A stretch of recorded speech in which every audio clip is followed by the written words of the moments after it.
Assalamualaikum warahmatullahi wabarakatuh. Kami dari kelompok 1 ingin mempresentasikan hasil diskusi kami mengenai penerapan bioteknologi dalam bidang pangan yang disusun oleh Ainun Indartiningsih, Aisyah, Dea Trikomalasari, Khairul Ramdan, Mesifa Salsabila, dan Ropita Sari. Oke, selanjutnya saya akan menerangkan definisi dari bioteknologi. Bioteknologi didefinisikan sebagai aplikasi teknologi yang menggunakan sistem biologi, organisme hidup atau turunannya untuk membuat atau memodifikasi produk atau proses untuk penggunaan khusus. Nah, pengertian dari bioteknologi pangan itu sendiri ialah aplikasi proses biologis dengan menggunakan sel-sel mikroba, tanaman, hewan untuk meningkatkan kualitas pasokan pangan. Selanjutnya yaitu ada ciri-ciri utama bioteknologi pangan. Adanya agen biologi berupa mikroorganisme, tumbuhan ataupun hewan. Adanya pendayaguna secara teknologi dan industri, dan produk yang dihasilkan adalah hasil fermentasi, ekstrasi, pemurnian, dan pengolahan. Selanjutnya yaitu perkembangan bioteknologi dalam bidang pangan. Pada tahun 6000 sebelum Masehi, pembuatan bir, tahun 4000 sebelum Masehi, pembuatan roti dengan bantuan hamir atau ragi, tahun 722 sebelum Masehi, pembuatan kecap dan tauco, abad 17, pembuatan anggur menggunakan bakteri Acetobakteri yang menghasilkan asam asetat, tahun 1817, produksi enzim dari tumbuhan. Saya Ainun Indartiningsih akan melanjutkan materi selanjutnya, yaitu kegiatan bioteknologi dalam bidang pangan, diantaranya teknologi sel mikroba untuk produksi pangan, fermentasi, dan aditif pangan. Yaitu di teknologi sel mikroba ini adalah untuk pengawetan pangan yang menghasilkan berbagai jenis pangan terfermentasi seperti yogurt dan keju, tauco, tempe, dan produksi etanol untuk hamir, dan proses selanjutnya menghasilkan cuka atau asam asetat oleh bakteri, kemudian bahan adiktif pangan seperti MSG alami, kemudian aplikasi enzim baik untuk persiapkan bahan maupun pengolahan pangan, diantaranya pembuatan sirup glukosa dari pati-pati yang melibatkan enzim amilase, kemudian penggunaan pektinase untuk membantu ekstraksi pati dari bahan asalnya, kemudian penggunaan lipase untuk menghasilkan emulsifier, surfaktan mentega dan coklat tiruan, kemudian fruktase untuk membantu pengembukan daging dan mencegah kekeruhan pada bir. Selanjutnya, enzim adalah katalis biologi yang digunakan untuk memfasilitasi dan mempercepat reaksi metabolik pada organisme ini hidup esensial di bidang pangan, yaitu enzim ini sangat penting dalam metabolisme semua organisme hidup dan secara luas diterapkan sebagai suatu proses untuk membantu dalam industri pangan dan minuman. Selanjutnya, bioteknologi dalam bidang produksi bahan pangan, yaitu bahan makanan adalah zat yang digunakan untuk meningkatkan gizi, mengubah konsentrasi, dan meningkatkan rasa.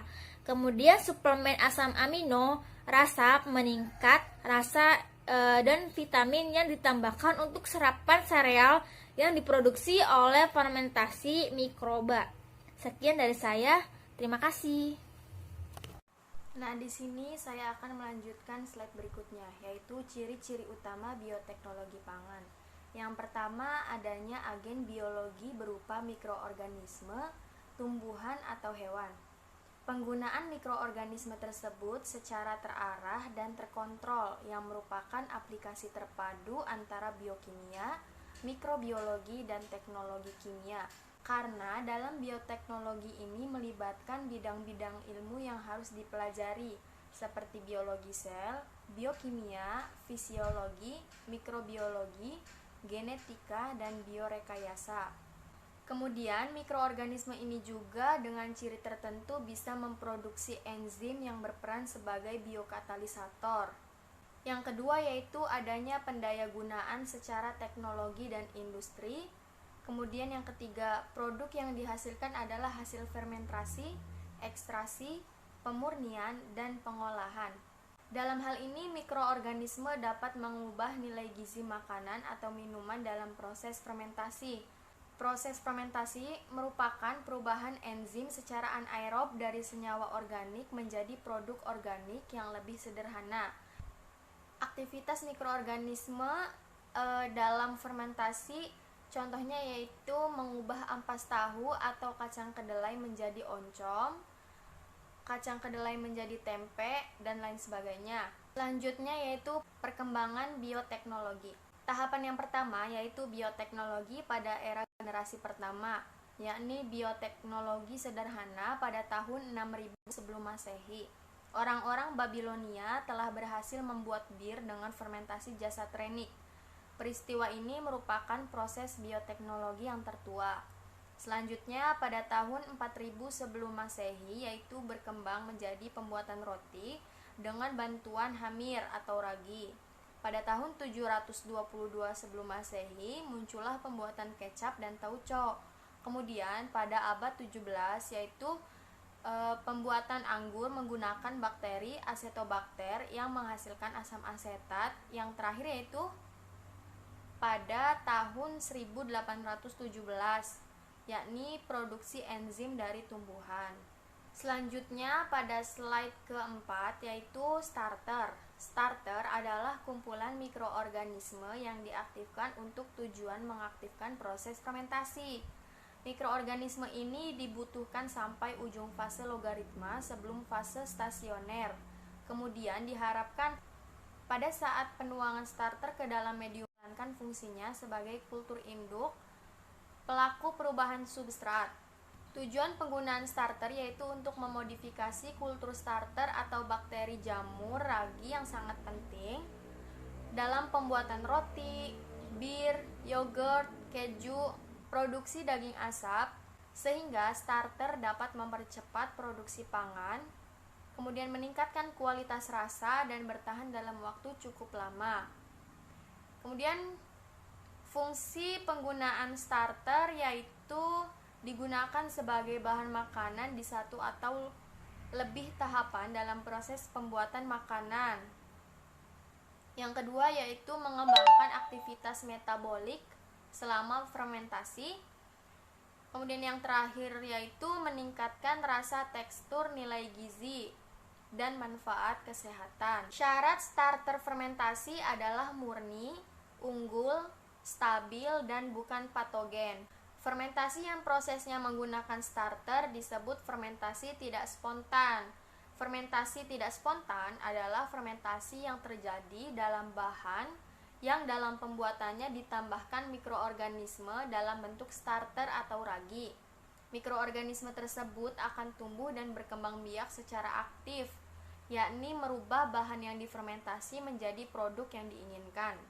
Selanjutnya, beberapa penggunaan starter dalam produksi makanan bisa dilihat di PPT slide kelima ya. Nah, yang pertama yaitu produknya bir, kemudian dan kultur starternya yaitu ragi dan bakteri asam laktat. Kemudian bisa dilihat yang lainnya di PPT. Selanjutnya yaitu manfaat bioteknologi dalam bidang pangan. Yang pertama, menghasilkan produk makanan yang bergizi tinggi, contohnya tempe, roti, dan nata de coco. Yang kedua yaitu menghasilkan produk makanan dan minuman hasil fermentasi alkohol, contohnya tape, bir, dan wine.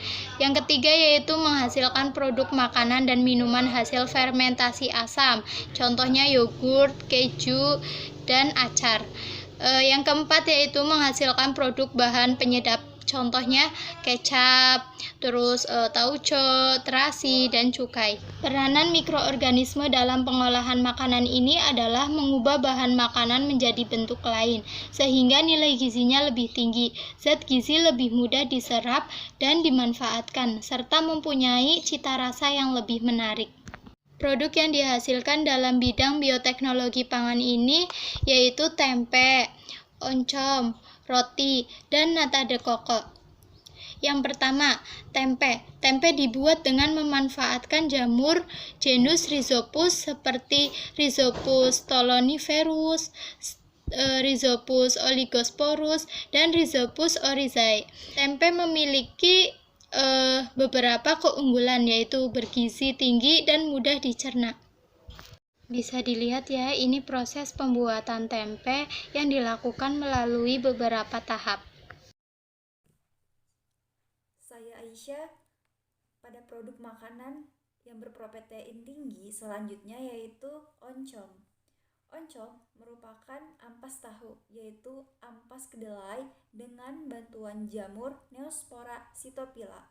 Jamur ini merupakan zat yang berwarna merah atau orange yang merupakan pewarna alami. Kemudian nata de coco. Nata de coco merupakan produk fermentasi dari air kelapa oleh bakteri Acetobacter pseudomonas. Nata sebenarnya adalah merupakan polisakarida atau selulosa yang disintesis protein tersebut selama proses fermentasi berlangsung. Kemudian roti. Roti dibuat dengan cara fermentasi oleh ragi. Dalam pembuatan roti, proses fermentasi yang diperlukan hanyalah karbon dioksida. Karbon dioksida membentuk gelembung-gelembung udara di dalam roti. Gelembung-gelembung udara tersebut menjadi roti yang bertekstur ringan dan berongga-rongga. Yang kedua, produk makanan dan minuman hasil fermentasi alkohol. Yang pertama, tapai. Tapai merupakan makanan yang beralkohol dengan aroma yang khas dengan kandungan alkohol 3-5%. Untuk pembuatan tapai diperlukan ragi tapai. Dalam ragi tapai ini terdapat berbagai jenis mikroorganisme. Umumnya terdapat pada kelompok jamur dan khamir. Selanjutnya yaitu produk makanan hasil fermentasi asam. Antara lain yaitu ada yogurt, keju, dan juga pickle atau acar. Yang pertama ialah keju. Keju merupakan produk susu paling kompleks yang melibatkan bahan kimia, biokimia, dan proses mikrobiologi. Keju merupakan salah satu produk bioteknologi yang berasal dari penggumpalan protein susu. Produk keju dibuat melalui fermentasi dengan bantuan mikroorganisme antara lain yaitu seperti Streptococcus thermophilus, Lactobacillus lactis, dan dapat juga menggunakan Leuconostoc mesenteroides. Tahap dalam pembuatan keju ini meliputi pasteurisasi, lalu pengemasan, penggumpalan atau koagulasi dari protein susu, pengaliran cairan whey, dan pengepresan. Kebanyakan pembuatan keju juga termasuk pemanasan dadi keju dan pengasinan dadi. Produk minuman hasil fermentasi alkohol selanjutnya ialah bir. Bir hampir sama dengan wine, tetapi berbeda hanya pada bahan bakunya saja. Bir ini merupakan minuman fermentasi yang paling kuno. Bir diartikan sebagai minuman yang dihasilkan dari fermentasi alkohol pada kecambah biji-bijian, terutama yaitu buah berli. Kadar alkohol yang terdapat pada bir ini yaitu sekitar 3-10%. Proses fermentasi bir meliputi beberapa tahap yaitu seperti malting dan mashing, lalu fermentasi oleh ragi, dan penghilangan ragi dari senyawa kontaminan lainnya. Malting dan mashing adalah proses pemecahan polisakarida pada substrat menjadi oligosakarida. Selanjutnya dilakukan fermentasi di mana terjadi perbanyakan sel hamir. Pada bir ini juga umumnya digunakan hamir berupa Saccharomyces cerevisiae. Dan terjadi perubahan berat jenis akibat dari reaksi utama gula dengan berat jenis yang lebih besar menjadi alkohol yang berat jenisnya menjadi lebih ringan. Lalu terjadi juga perubahan pH sekitar 4,2 sampai 4,4. Lalu senyawa nitrogen selama fermentasi juga mengalami penurunan. Lalu proses akhir dilakukan klarifikasi dan karbonasi yang bertujuan untuk memisahkan sisa yes atau yes dengan kompleks protein tanin. Selanjutnya dilakukan penyaringan dan pengemasan. Assalamualaikum warahmatullahi wabarakatuh. Perkenalkan, nama saya Koirul Ramdan dari Biologi C semester 6. Di sini saya akan melanjutkan presentasi dari bioteknologi pangan. Yaitu yang ketiga, produk makanan hasil fermentasi asam, yaitu diantaranya ada yogurt, keju, dan acar. Yang pertama itu keju. Keju merupakan produk susu paling kompleks yang melibatkan bahan kimia, biokimia, dan proses mikrobiologi. Keju itu salah satu produk bioteknologi yang berasal dari penggumpalan protein dari susu. Keju ini dibuat dengan bantuan bakteri Streptococcus thermophilus. Ada juga bakteri Lactococcus lactis dan Leuconostoc mesenteroides. Pada tahap pembuatan keju ini meliputi pasteurisasi dan pengasaman, penggumpalan atau koagulasi, pengaliran cairan whey, pengepresan, dan kebanyakan pembuatan keju itu dilakukan secara pengasinan. Selanjutnya yaitu ada yogurt. Yogurt ini terbuat dari susu yang diasamkan, yaitu dengan menggunakan asam laktat. Yang digunakan untuk pembuatan yogurt adalah Lactobacillus bulgaris, Streptococcus lactis, dan Streptococcus thermophilus. Bakteri tersebut dapat mengubah gula susu laktosa menjadi asam laktat. Selanjutnya yaitu ada acar. Nah, acar ini sama juga, yaitu menggunakan bakteri asam laktat, yaitu menggunakan sayur-sayuran yang biasa kalian makan, seperti contohnya bawang, cabai, timun. Nah, dalam pembuatan acar ini menggunakan bakteri Lactobacillus cereus, Lactobacillus brevis, Lactobacillus cremoris. Makanan ini dibuat dengan cara difermentasikan oleh bakteri asam laktat. Selain manfaatnya, yaitu selain makanan menjadi awet, juga memiliki rasa yang khas, yaitu asam dan mengandung gizi yang baik. Dan sekian dari saya, kurang lebihnya mohon maaf. Wassalamualaikum warahmatullahi wabarakatuh. Kemudian, bioteknologi modern pada bidang pangan. Bioteknologi modern pada bidang pangan merupakan penerapan prinsip bioteknologi yang berdasarkan manipulasi atau rekayasa genetika yang dilakukan dengan memodifikasikan gen-gen spesifik dan memindahkannya pada organisme yang berbeda. Contohnya ada 3, yaitu penggabungan gen ikan mas dengan gen tanaman tomat. Kedua, pembuatan kopi super. Dan yang ketiga, padi golden rice.